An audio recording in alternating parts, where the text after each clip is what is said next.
I am absolutely loving the natural hair trend that is happening right now. Everybody embracing their natural curl, their natural texture, their waves.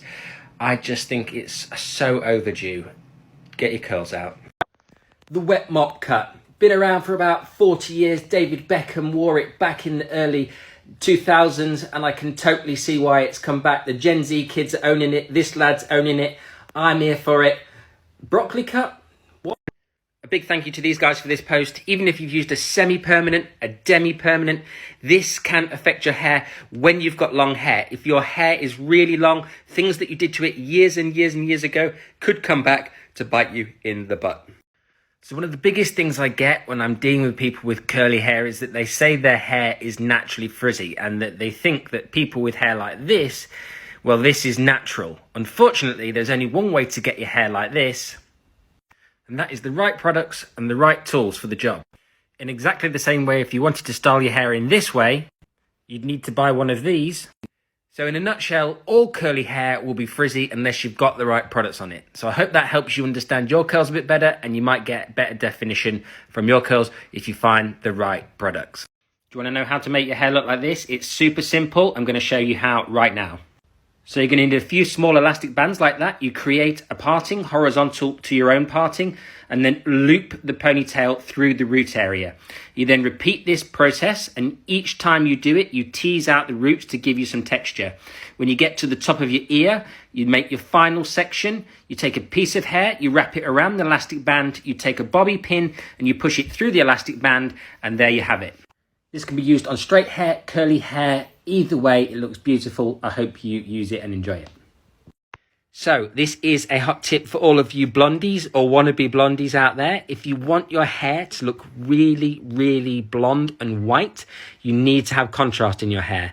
These dark pieces that are in this hair really amplify the blonde that is next to it. You can see this really blonde piece is amplified by the contrast behind it.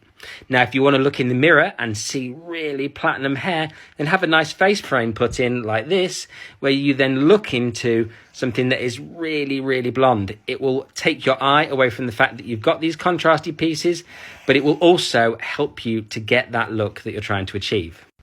But here's a word of warning. Don't do highlights and lowlights. Get your stylist to do highlights and put a root stretch in between. Classic highlights and lowlights just grows out and ends up looking really ugly. So earlier on I got caught in a bit of a TikTok scroll hole, but I found this video. This girl's got very static flyaway hair. Anyway, she's got a wicked hack. I'll show you. Okay, you won't believe what she does. She takes her frizzy hair and she scrunches up a piece of aluminium foil and runs it over her hair. And as you can see, all the frizz has gone. I don't know if this works. If you want to try it and let me know, I would love for you to let me know in the comment section down below. I'm blown away. Never heard of this before in my entire life. Have you ever wondered what it looks like to have a severe allergic reaction to hair colour? Well, unfortunately, here it is. Now, this can be fatal. So it's really, really important that you carry out that skin allergy test 48 hours prior to having your hair coloured. You can do it sooner, but 48 hours is the minimum amount of time you need the hair colour to be on the skin to ensure you're not going to have an allergic reaction.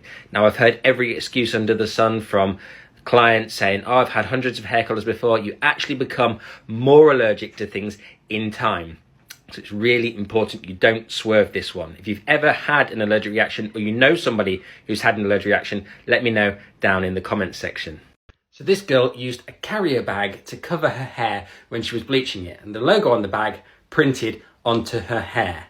So try and avoid that. This girl did exactly the same thing. She used a Walmart bag and the Walmart's printed in her hair. This girl used a bag of Doritos, whereas this girl used a bag of Skittles. This girl used a bag of Oreos, whereas this is the main event. This one is just excellent.